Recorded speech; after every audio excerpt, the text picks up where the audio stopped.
आज समाकलन पढ़ने वाले हैं, तो पूरा आज का जो सिस्टमेटिक हमारे पास समाकलन का है, अगर उसे ढंग से पढ़ेंगे तो आगे के समाकलन क्लियर है कि एकदम सिंपल रहने वाले हैं। तो समाकलन यानी इंटीग्रेशन को पढ़ने के लिए हमें सबसे पहले क्या करना है कि इससे पहले हम क्या पढ़ गए, डिफरेंशिएशन, उसको लिखते हैं हम d/dx, लेकिन यहाँ उसका उल्टा है। यहाँ क्या है कि हमने जो लिखा था जैसे y = x है, तो इसका डिफरेंशिएट हमने क्या लिखा था, इसका डिफरेंशिएट लिखा था dy/dx = x1, क्योंकि मालूम है x का अवकलन कितना होता है, 1 होता है। अगर इसके अपन 1 माने और मल्टीप्लाई करना क्रॉस में, तो क्या मिलेगा, dy = dx। दोनों अलग अलग हो गए। अब इनका इंटीग्रेशन करें तो यहाँ आप करोगे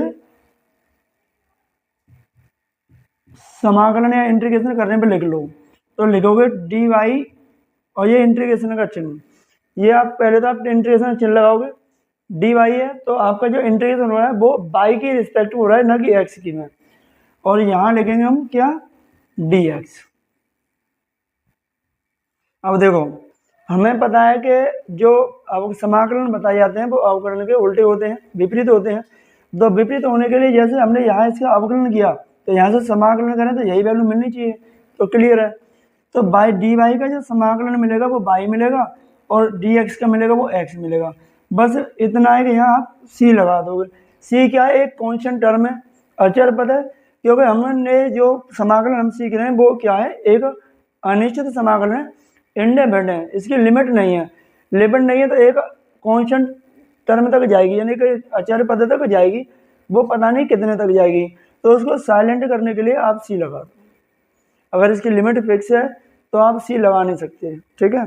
तो ये है, आप कोई सा भी कर लो। जैसे अभी हम निकाल देंगे d/dx, साइन एक्स का जो डिफरेंशिएशन है क्या होगा, cos x, और यहाँ आप cos x का इंटीग्रेशन करते हैं तो साइन x + c मिलेगा। तो निश्चित और अनिश्चित दो प्रकार के समाकलन होते हैं। तो समाकलन को किस प्रकार से पढ़ना है वो हमें यहाँ देखना है, ठीक है। तो बस एक चीज़ ध्यान रखनी है हमें कि हमने जब इंटीग्रेशन का चिन्ह लगाया और यहाँ लिख दिया x, अगर यहाँ dx लिखोगे तो x का इंटीग्रेशन होगा। अगर यहाँ dx को उठा दिया जाए और यहाँ dy लिख दिया जाए तो x का इंटीग्रेशन नहीं होगा, x हो जाएगी एक अचर संख्या। तो आप इसको लिखोगे x यहाँ dy, तो y के सापेक्ष होगा, तो आप क्या लिखोगे, x/+ c, यानी यहाँ जो वैल्यू आएगी और ये इंटीग्रेशन आएगा, यही आपकी इंटीग्रेशन की पूरी डाल है। अगर साइन नहीं है तो भी इंटीग्रेशन नहीं होगा, और यहाँ dx, dy, dθ, dϕ नहीं होगा तो भी इंटीग्रेशन नहीं होगा। तो ये कंडीशन पहले जरूरी है, ठीक है। तो हमें देखना है कि हमारे पास समाकलन है वो किस तरीके से पढ़ाया जाएगा। तो हमारे पास समाकलन है इंटीग्रेशन, उसको 12th क्लास में दो भागों में विभाजित किया गया है, एक है निश्चित और एक है अनिश्चित समाकलन। तो यहाँ अनिश्चित समाकलन और निश्चित समाकलन इतना अंतर है कि जब निश्चित समाकलन हम सीखेंगे तो उससे पहले अनिश्चित समाकलन आने चाहिए। यदि अनिश्चित समाकलन नहीं आते तो निश्चित समाकलन समझ में नहीं आने वाले। ये तो सीधी सी बात है कि ये आप सीख लोगे तो हमें निश्चित समाकलन समझ में आएगा। निश्चित का ना जो हमारे पास होता है, निश्चित में होता है एकदम फिक्स है, तो वो जहाँ तक उसकी लिमिट रहेगी वहीं तक है, तो इसमें लिमिट का यूज़ करते हैं। तो लिमिट तो हम डिफरेंशिएशन में लिमिट वाली जो आपका चैप्टर एक्सरसाइज आया वो एक अवकलन के थ्रू लिमिट में है, और वहाँ हमने एक और पढ़ा था अवकलनीयता, डिफरेंशिएबिलिटी, उसमें और इसमें बहुत अंतर रहने वाला है, क्योंकि वो डिफरेंशिएशन में डिपेंड है और ये इंटीग्रेशन पर है। ये जब होगा जब ये निश्चित समाकलन आएगा। तो निश्चित में हमें क्या पढ़ना है कि हमारे पास जो इसके प्रकार हैं वो हमारे पास ये है कि हमें इस तरीके से हमें समाकलन पढ़ने हैं। पहला है मानक समाकलन, जो स्टार्टिंग से समाकलन चालू कर देते हैं, जैसे हमने यहाँ से कर दिया, सीधे से कोई बड़ा यूज नहीं करना, बस एक ही डायरेक्ट ही समाकलन करने, मानक समाकलन हो जाता है। फिर आएगा प्रतिस्थापन द्वारा समाकलन है, तो उस प्रतिस्थापन द्वारा समाकलन है कि आप कुछ मानोगे, जैसे हमारे पास कुछ लिखा हुआ है, जैसे हमें यहाँ करना है साइन x² dx, इसका इंटीग्रेशन करना है, तो आपको क्या करोगे, x² को आप t, θ, ϕ, p जो भी मानोगे उसका डिफरेंशिएट होगा। तो मान करके जो क्वेश्चन हल करोगे वो हमारा होगा प्रतिस्थापन द्वारा समाकलन। इसी प्रकार हमारे पास एक बीजीय फलन में आते हैं, आंशिक भिन्नों में आते हैं, खंड से समाकलन को, जैसे डिफरेंस है फर्स्ट इंटू सेकंड का अवकलन बोलते हैं, ऐसे ही फर्स्ट इंटू सेकंड का खंडशः समाकलन रहेगा। यहाँ एक फॉर्मूला होता है, एक रूल होता है आइलेट का, वो यूज करते हैं, ठीक है। और त्रिकोणमितीय प्रतिस्थापन द्वारा समाकलन है। तो ये सब समाकलन आने के बाद ही आप ये निश्चित समाकलन एक सिंपल तरीके से, आसान तरीके से कर सकते हो। अगर ये नहीं आते हैं तो फिर हम ये नहीं कर सकते। इसमें एक समाकलन का तरीका और है, जैसे एनसीईआरटी मैथ में यूज किया जाता है, उसे हम 7वां नंबर बोल लो या फिर फर्स्ट नंबर भी बोल सकते हैं। उसे बोला था निरीक्षण विधि। निरीक्षण विधि द्वारा समाकलन, या इसको प्रति अवकलज भी बोलते हैं।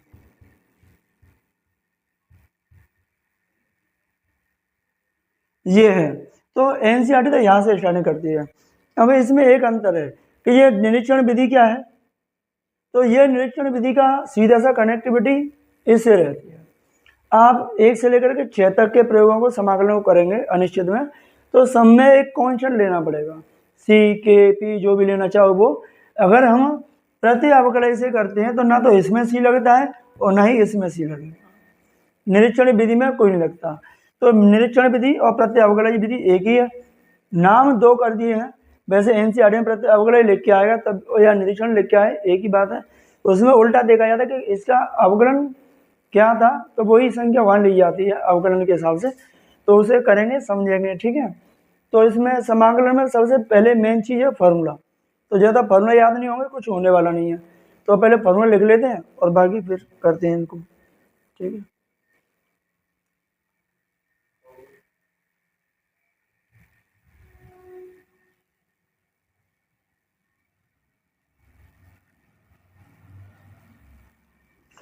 तो यदि हमारे पास अवकलन की हमें फार्मूला याद है तो अवकलन से समाकलन के फार्मूला बनाए जा सकते हैं।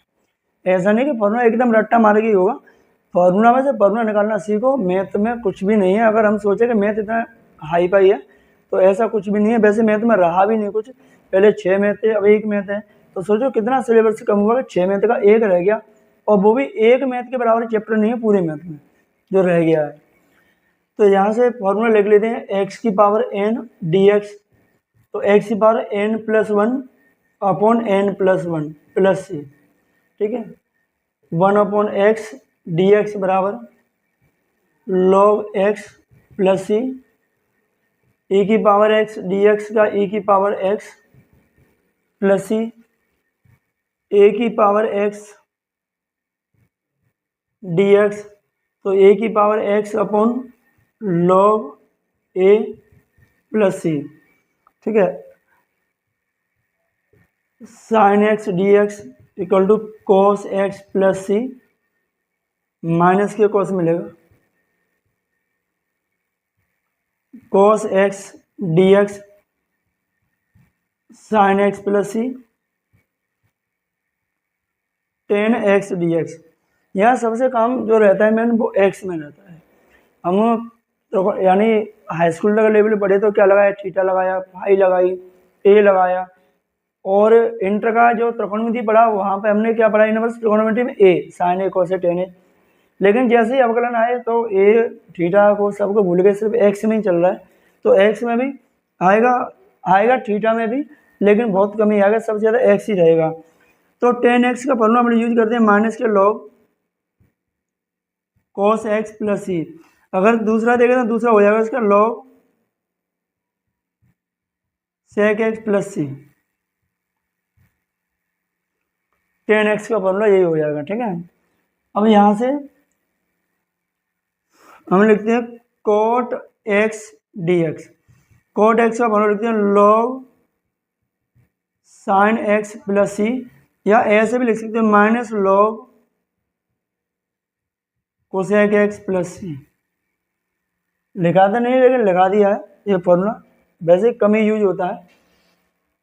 इसके बाद में सेक स्क्वायर एक्स dx, इसके मिलेगा हमें टेन एक्स प्लस सी,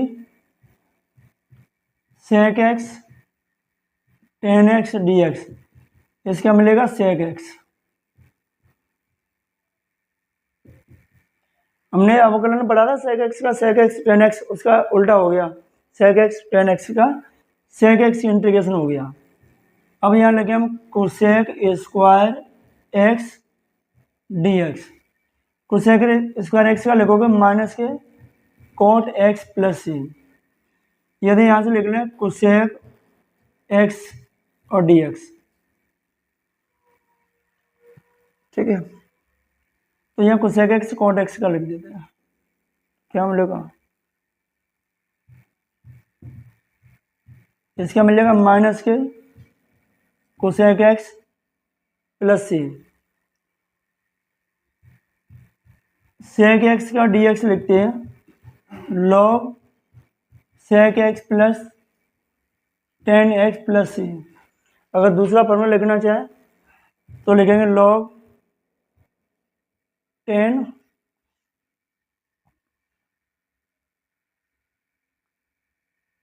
इसका 1/cos साइन अपॉन कोस, क्या लिखा है इसका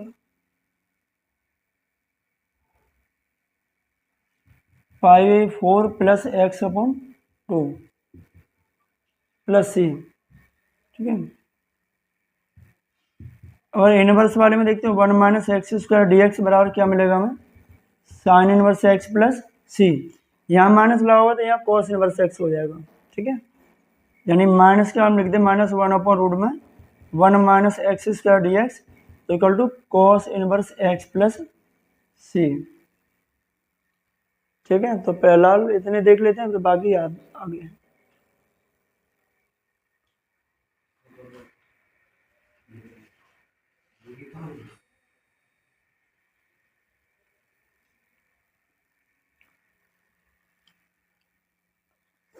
इनमें से और भी फॉर्मूला बनाए जा सकते हैं, इनमें से बताएंगे कि फॉर्मूला किस तरीके से बनाने हैं।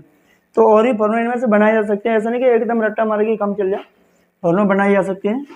या 1/1 plus X square D x हो जाएगा क्या, टेन इनवर्स एक्स प्लस सी, ठीक है। तो इतने नोट होने, इसके बाद में आगे फॉर्मूला कुछ और हैं थोड़े से।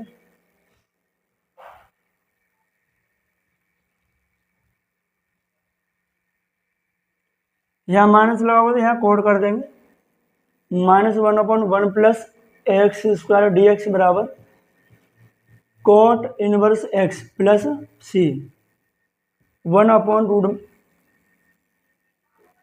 एक्स रूट में X square minus 1 D X, ये मिलेगा हमें सेक इनवर्स एक्स प्लस सी माइनस 1/एक्स रूट में X square minus 1 D X equal to मिलेगा हमें cosec inverse x plus C. यहाँ कोसेक एक्स का एक फॉर्मूला लिख देते हैं, कोसेक एक्स डी एक्स का log cosec x minus cot x plus C. और दूसरा लिखोगे आप यहाँ लॉग 10x/2 प्लस सी। बाकी अपने 1-2 एक्सरसाइज या 3 एक्सरसाइज करने के लिए काफ़ी है फॉर्मूला। जैसे ही एक्सरसाइज नई एक्सरसाइज आएगी जो फॉर्मूला लगेंगे उन्हें एक्सरसाइज के हिसाब से लिखाते चलेंगे। तो बाकी फॉर्मूला यही है, काफ़ी है। फिर चलाते हैं एक्सरसाइज क्या है, तो कुछ एग्जाम्पल के साथ चलाते हैं, ठीक है। तो पहले एग्जाम्पल, उसके बाद में एक्सरसाइज। तो फॉर्मूला नोट करते हैं और मैथ ले लेते हैं।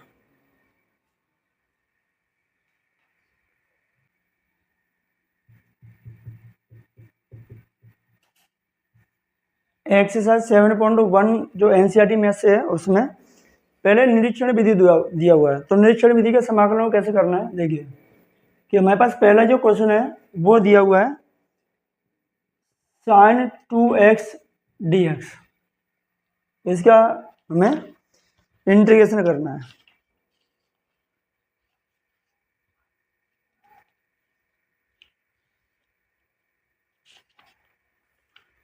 तो हमें पहले ये देखना है कि हमारे पास जो साइन 2x है किसका अवकलन आने वाला है, ठीक है। तो हम यहाँ लिखते हैं कि d/dx cos 2x क्या डिफरेंशियल cos x का जो अवकलन मिलेगा वो मिलेगा minus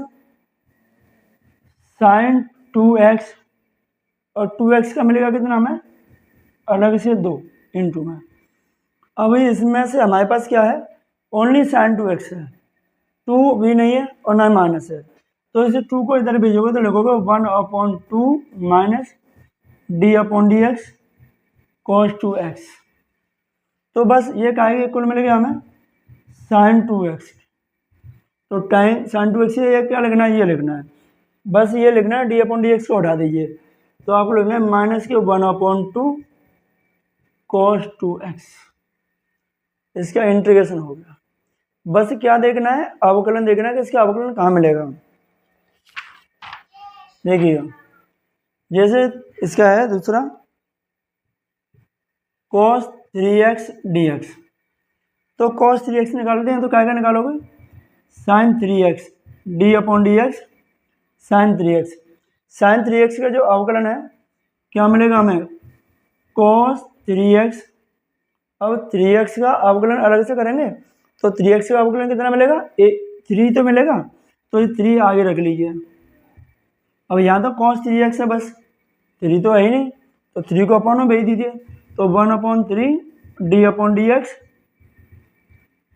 sin 3x equal to मिल गया cos 3x। तो cos 3x का जो डिफरेंस इंटीग्रेशन मिलेगा वो हमें ये मिलेगा, क्योंकि आपको पहले ही बताया कि अवकलन का उल्टा है, विपरीत ही है, तो क्या लिखोगे आप इसको 1/3 sin 3x प्लस c नहीं लगाना क्योंकि निरीक्षण विधि से हमें करना है, ठीक है। तीसरा क्वेश्चन है e⁻² x dx।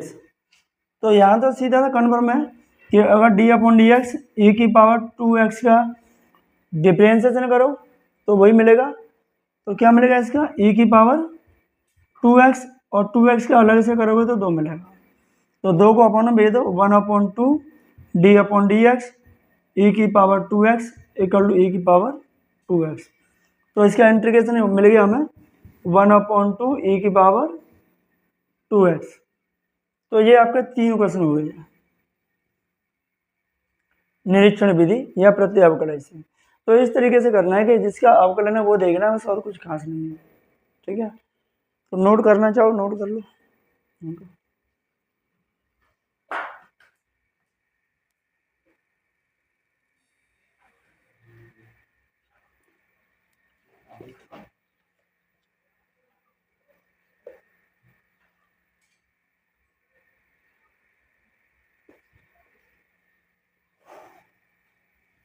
इन्हें इंटीग्रेशन के चिन्ह लगाने के बजाय अगर हम ऐसे लिख दें sin 2x का प्रति अवकलज, तो इसका डायरेक्ट आंसर लिखा जा सकता है। अगर इंटीग्रेशन और dx न लगाया जाए तो आप इसको प्रति अवकलज के रूप में लिख सकते हो, ऐसा नहीं कि ऐसे लिखें। हम लिखे e⁻²x का प्रति अवकलज, ये लिख दीजिए बराबर में, तो इसका इंटीग्रेशन हो गया, इसका प्रति अवकलज कौन से निरीक्षण विधि द्वारा समाकलन हो जाएगा इसका।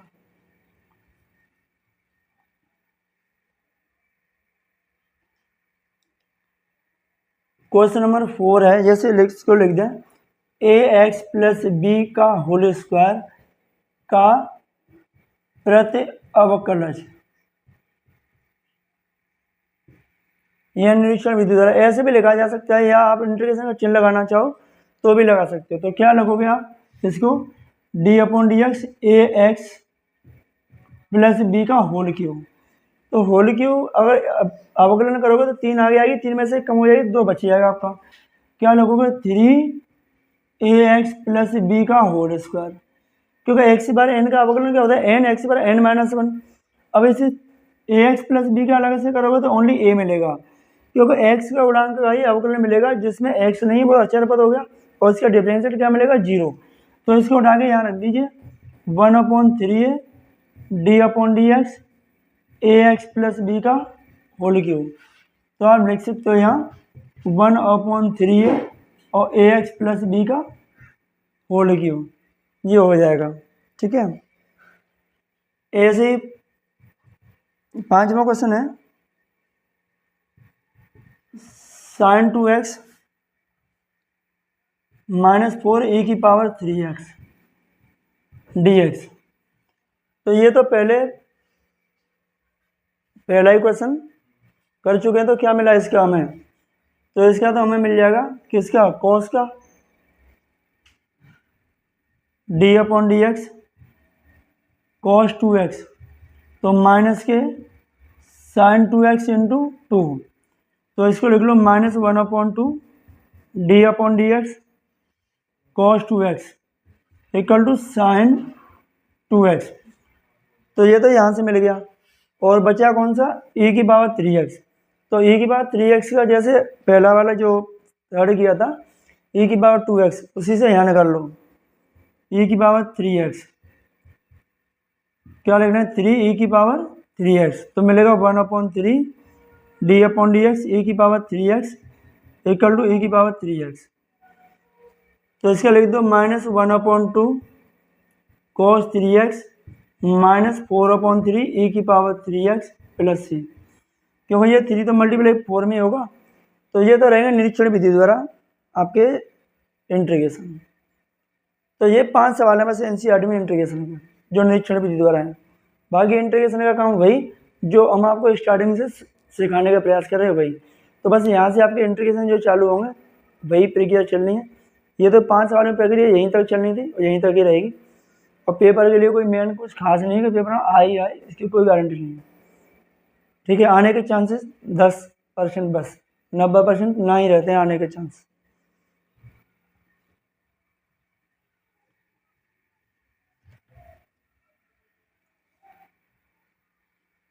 अब यहाँ से इंटीग्रेशन करने हैं क्वेश्चन नंबर 6 से, सीधे क्वेश्चन करने हैं।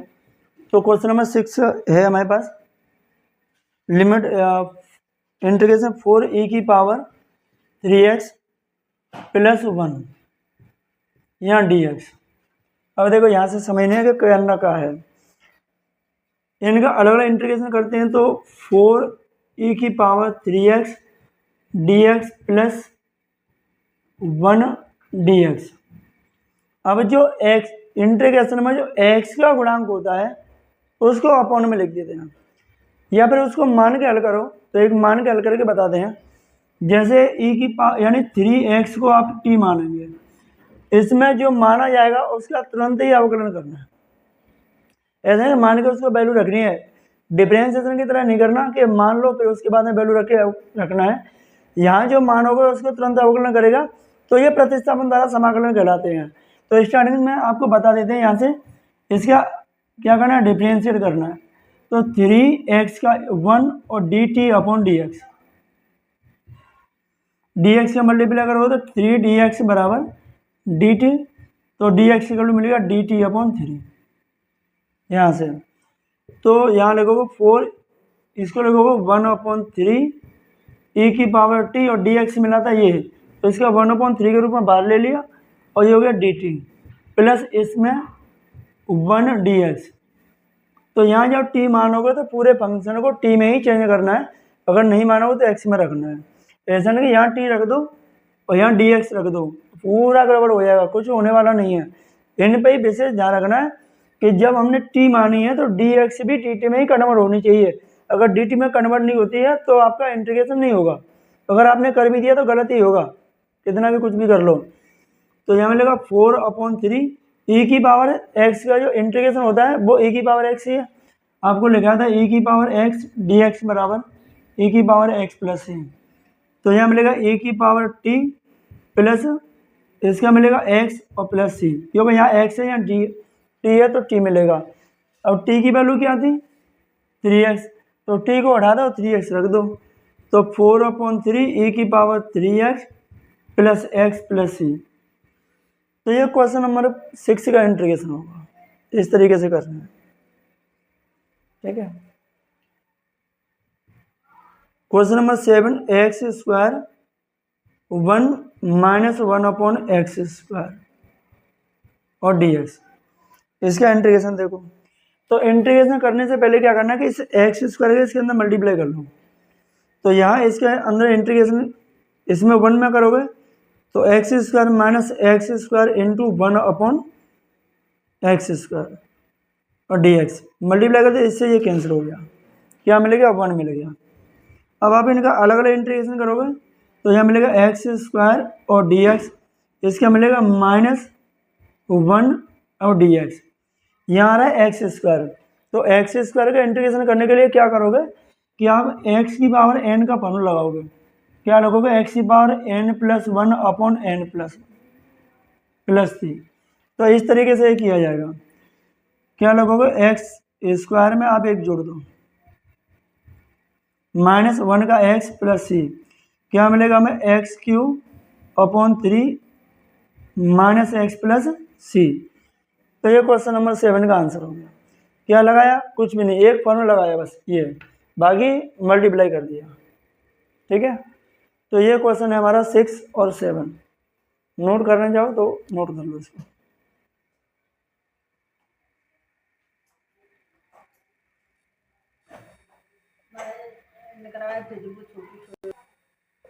देखो question number 8 ax² plus bx plus C. अब इस क्वेश्चन में तो पहले से ही सीधा ही है, तो आप कांस्टेंट क्या मानोगे? तो कांस्टेंट कुछ भी मान लो, उससे कोई फर्क नहीं पड़ेगा कि हमने क्या माना। इनको अलग अलग इंटीग्रेशन करो सबका। इसमें से a को बाहर निकालो, x² dx प्लस इसमें से b को बाहर निकालो, यहाँ ax dx, ये c को बाहर रख लो, यहाँ ओनली dx। अब x की पावर n का फॉर्मूला आपको लिखाया था अभी, x की पावर n dx बराबर x की पावर n+1 अपॉन n+। तो ये फॉर्मूला अभी तो इसी का प्रयोग चलेगा, ज़्यादातर फॉर्मूला यूज करने वाले नहीं। तो ये x की पावर 2 + 1 में 1 जोड़ दो, 2 में 1 जोड़ दो, प्लस b, यहाँ x की पावर 1 होती है, जो कि हम किसी भी चर संख्या पावर 1 लिखते नहीं है, माइनस बनाएगी तो आप जरूर लिखोगे। तो यहाँ लिखेंगे x की पावर 1+1 अपॉन 1+1 प्लस यहाँ c dx का मिलेगा x और प्लस लिख दो k कांस्टेंट हो गया जो c की जगह पर लिख गया।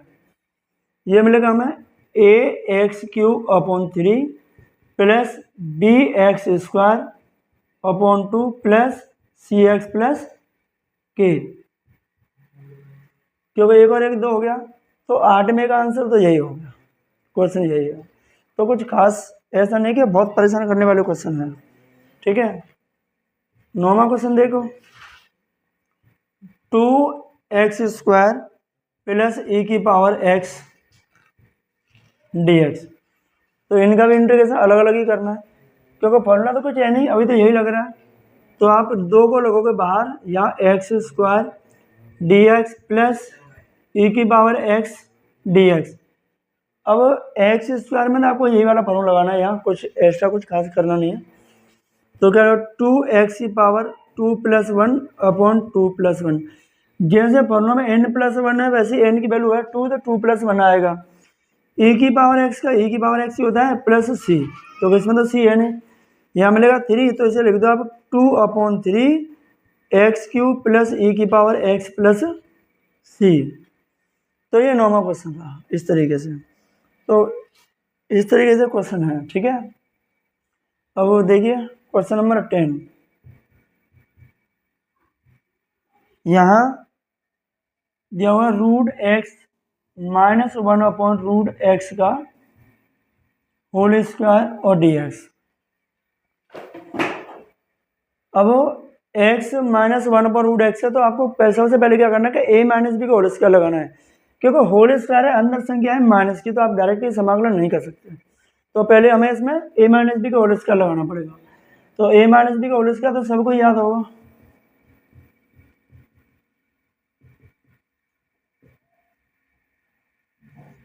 इस तरह की कंडीशन में लिख दो।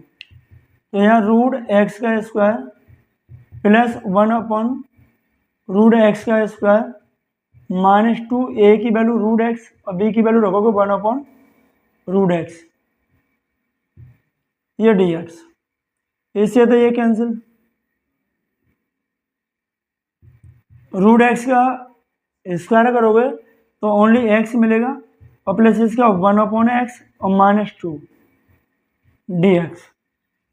अब क्या करना है? तीनों का अलग अलग इंटीग्रेशन करो, अलग अलग इन तीनों का करोगे तो x dx plus 1/x dx -2 only dx। तो यहाँ x में हमने x का इंटीग्रेशन यहाँ पे किया था कि हमने x² 2 ऐसे इसमें ये फॉर्मूला लगाओगे तो उसकी पावर 1 है, तो यहाँ पे भी एक्स स्क्वायर अपॉन 2 मिलेगा। तो इसका हो गया x square upon 2 plus 1 upon x का इंटीग्रेशन, 1 अपॉन एक्स का इंटीग्रेशन जो होता है वो होता है लॉग एक्स। ठीक है, फॉर्मूला लगा था और यहाँ 1 अपॉन एक्स ही है, तो यहाँ लगोगे हम लॉग एक्स माइनस 2, इसकी जगह एक्स लगोगे प्लस सी। तो इस तरीके से करना है, पहले होल स्क्वायर खोलना है, तीनों का अलग अलग करना है। एक्स पे पावर 1 है तो उसका एक्स की पावर एन का फॉर्मूला लगाओ, 1 अपॉन एक्स है उसका इंटीग्रेशन आपका लॉग एक्स होता है, वो लिख दीजिए माइनस 2 डी एक्स का इंटीग्रेशन एक्स मिलेगा।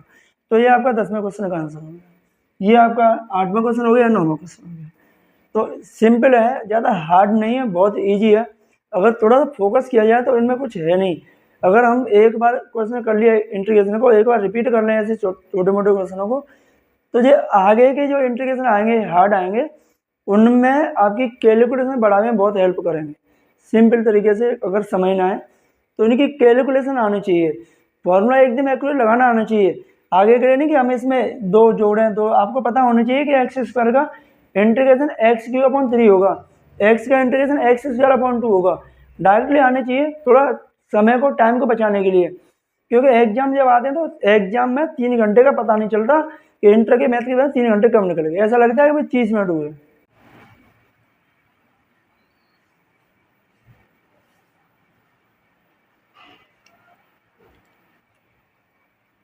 क्वेश्चन नंबर 11 है,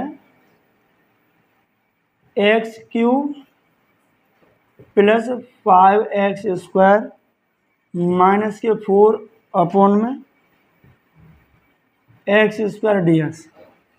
ऐसे ऐसे क्वेश्चन आते हैं कि देखने में लगता है कि बहुत डेंजर होंगे, लेकिन होते नहीं डेंजर। बस एक थोड़ी कंडीशन होती है कि एक्स स्क्वायर को सबके बट्टे में अलग अलग बांट दो। क्या लगोगे, x cube upon x square plus 5x square upon x square minus के 4 upon x square D x. क्योंकि इनका एलसीएम लोगे तो एक्स स्क्वायर आएगा, और जैसे कि जैसे अंश है वैसे की वैसी एक संख्या बन जाएगी, भिन्न बन जाएगी। तो यहाँ से ये कैंसिल होगी, क्या मिलेगा, ओनली एक्स मिलेगा डी एक्स, प्लस इससे ये कैंसिल हो जाएगी 5 डी एक्स, और यहाँ 4 अपॉन एक्स स्क्वायर है, तो 4 अपॉन एक्स स्क्वायर है तो 1 अपॉन एक्स स्क्वायर का लॉग एक्स नहीं होगा, 1 अपॉन एक्स स्क्वायर का लॉग एक्स नहीं होगा, सिर्फ 1 अपॉन एक्स का होगा। ओनली पावर 1 होगी तो ही लॉग एक्स होगा, जब पावर 2 है 3 है तो नहीं होगा। तो हम क्या करेंगे, इस एक्स स्क्वायर को ऊपर लाओगे, तो जब हमारे पास कोई संख्या है, जैसे लिखा हुआ है 1 अपॉन ए की पावर एम, तो क्या लिखोगे ए की पावर माइनस एम, जो क्लास 8 में एक्सपोनेंशियल में पढ़ाए जाते हैं। तो ऐसे लिखोगे माइनस के 4, इसको लिखो एक्स की पावर माइनस 2 और डी एक्स। अब इंटीग्रेशन करने के लिए क्या करो, यही फॉर्मूला लगाओगे। तो यहाँ एक्स की पावर 1 प्लस 1 बटे ये, प्लस यहाँ क्या मिलेगा 5x माइनस 4, यहाँ मिलेगा एक्स स्क्वायर माइनस 2 में 1 प्लस कर दो, माइनस 2 में प्लस 1 प्लस सी, यहाँ मिलेगा x square upon 2 plus 5x minus 4 into x की पावर क्या मिलेगी माइनस 1, और यहाँ पे माइनस 1 मिलेगा, क्योंकि 2 में से 1 घटाओगे तो माइनस 1 तो मिलेगा ही मिलेगा। ऐसे माइनस 1 का ऐसे मल्टीप्लाई करोगे तो हो जाएगा प्लस के 4, तो x square upon 2 plus 5x plus 4, इसको x की पावर माइनस 1 है, यदि आप इस माइनस को प्लस करोगे तो क्या लिखोगे, ऐसे लिखोगे, उसका विपरीत जैसे लिखना है, तो यहाँ लिखोगे 1 अपॉन एक्स प्लस सी। तो x square upon 2 plus 5x plus 4 upon x plus C, ये इस क्वेश्चन का आंसर है 11वें क्वेश्चन का। इसी तरीके से क्वेश्चन नंबर हमारा 12 भी है और 13 भी है, ठीक है। तो इसी तरीके से यही कंडीशन करने हैं। तो बस आज की क्लास में इतना ही करते हैं, बाकी बच्चे को जो क्वेश्चन है उन्हें अगली नेक्स्ट क्लास में करेंगे। तो 11, 12 क्वेश्चन से और 22 तक अगली क्लास में देखेंगे। तो यही है, ठीक है।